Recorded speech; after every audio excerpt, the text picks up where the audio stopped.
നമ്മൾ പുതിയ സാധനത്തിനെ കാണിച്ചു തരാൻ വേണ്ടിയിട്ടാണ് കേട്ടോ. കണ്ടിട്ട് ആർക്കെങ്കിലും എന്തെങ്കിലും മനസ്സിലാവണ്ട എന്താണ് സംഭവം എന്ന്. ഞാൻ വെളിയിലായിരുന്നു.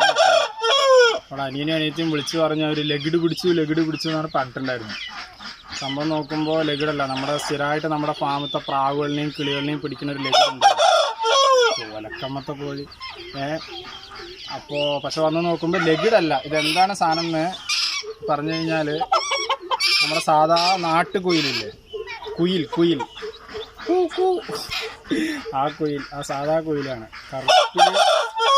കറുപ്പിൽ വെള്ള പുള്ളി, നല്ല റെഡ് കണ്ണ്, നല്ല ഭംഗിയുണ്ട് കാണാൻ. സംഭവം പറഞ്ഞു കഴിഞ്ഞാൽ ഇതിൻ്റെ മുകളിലൊരു കാക്കക്കൂടുണ്ട്. അവിടെ നിന്നാണ് കാക്കകൾ ഇതിനെ കൊത്തുന്നത്. നമ്മൾ പണ്ട് കഥകളിലൊക്കെ കേട്ടിട്ടുണ്ട് കാക്കക്കൂട്ടിലാണ് പോയി മുട്ടയിടുകയെന്ന്. ഇനിയിപ്പോൾ അതാണ് സംഭവം എന്നൊന്നും അറിയില്ല കേട്ടോ. പക്ഷെ കാക്കകൾ കൊത്തി നിലത്തിട്ടപ്പോൾ നമ്മുടെ ടോമി പിടിച്ചിട്ട് വന്നതാണ്. ഭാഗ്യത്തിന് കൊന്നിട്ടില്ല, കാല് മാത്രം ചെറിയൊരു പരിക്കുണ്ട്. അപ്പോൾ പരിക്ക് നേരായി കഴിഞ്ഞു എന്ന് പറഞ്ഞു കഴിഞ്ഞാൽ നമ്മളിതിനെ പറത്തി വിടും. ഇതൊന്നും അങ്ങനെ കാര്യപ്പെട്ട് ഇണങ്ങുമില്ല, നമുക്ക് അങ്ങോട്ട് വളർത്താനും കഴിയില്ല. സോ കാലൊന്നും നന്നായി എന്ന് പറഞ്ഞു കഴിഞ്ഞാൽ നമ്മൾ എന്ത് കേട്ടും ഇതിനെ പറത്തി വിടും. കണ്ടില്ല, നല്ല ഭംഗിയുണ്ട്. ഇപ്പോൾ ആരെങ്കിലും അടുത്ത് കാണാത്തവരുണ്ടെങ്കിൽ, കുയിലിനെ അടുത്ത് കാണാത്തവരുണ്ടെങ്കിൽ അതിന് വേണ്ടിയിട്ടാണ് ഇപ്പോൾ നമ്മൾ കാണിച്ചു തരുന്നത്. ഇതാണ് നമ്മുടെ സാധാ നാട്ടുകുയിൽ. പേടിച്ചിട്ടാണ് ഇപ്പോൾ വേറെ സൗണ്ട് ഉണ്ടാക്കുന്നത് കേട്ടോ.